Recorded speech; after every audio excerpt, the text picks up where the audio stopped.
Mensagem do livro Por que tarda o pleno avivamento? De Leonard Ravenhill, uma obra publicada pela editora Betânia. Prefácio do livro Por que tarda o pleno avivamento?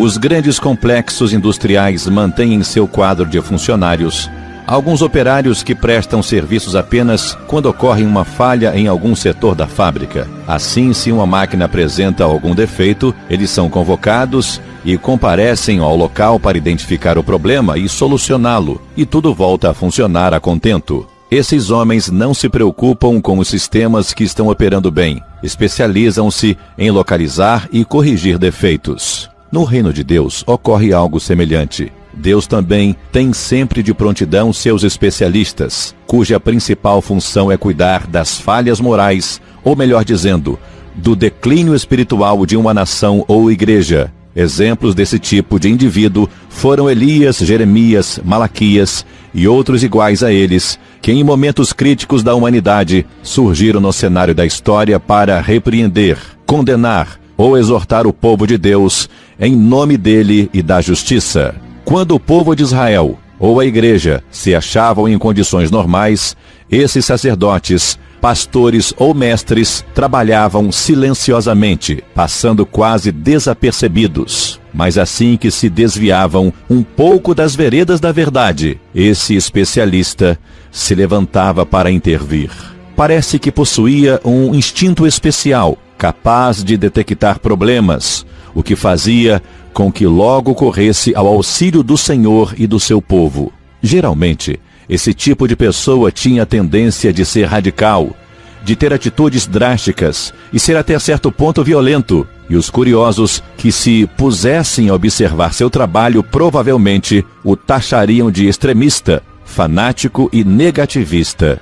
E num certo sentido não deixavam de ter razão. Ele era um homem de um propósito só, de caráter severo, destemido, e esses eram justamente os atributos que as circunstâncias exigiam. A uns ele chocava, a outros assustava, e a outros ainda afugentava. Mas o profeta sabia, sem sombra de dúvida, quem o havia chamado para executar aquele trabalho, e qual a tarefa a ser cumprida. Seu ministério tinha um caráter de emergência, e isso fazia dele um homem diferente, bem distinto dos demais. O débito que o povo de Deus tem para com esses servos dele é tão vultuoso que nunca poderá ser pago. E o curioso é que eles raramente pensam em saudá-lo enquanto esses indivíduos estão vivos. Em compensação, a geração seguinte o exalta, escreve livros sobre seus feitos, como se, instintivamente e meio sem jeito, quisesse desincumbir-se de uma obrigação que a geração anterior praticamente ignorara.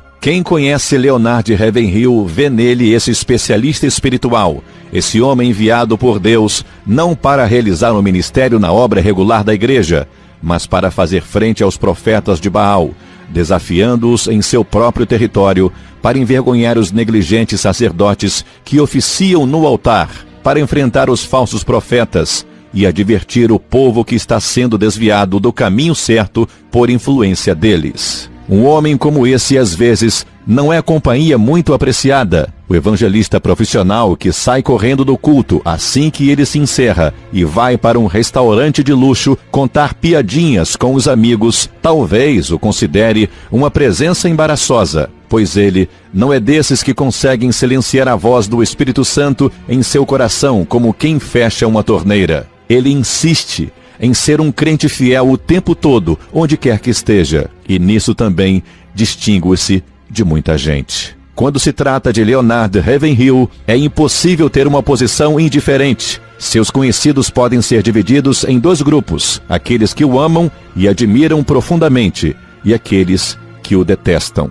E o que se diz dele pode-se dizer também de seus livros, e deste livro, Por que tarda o pleno avivamento. Ao encerrar a leitura, o leitor e ouvinte vai procurar logo um lugar silencioso para orar, ou atirar longe, irritado, fechando o coração às suas exortações e admoestações e também apelos. Nem todos os livros Nem mesmo os bons livros podem ser considerados uma mensagem enviada direto do céu, mas acredito que este o seja, e o é porque seu autor é uma voz do alto e o espírito dele fala por suas páginas. Assinado A. W. Tozer. Mensagem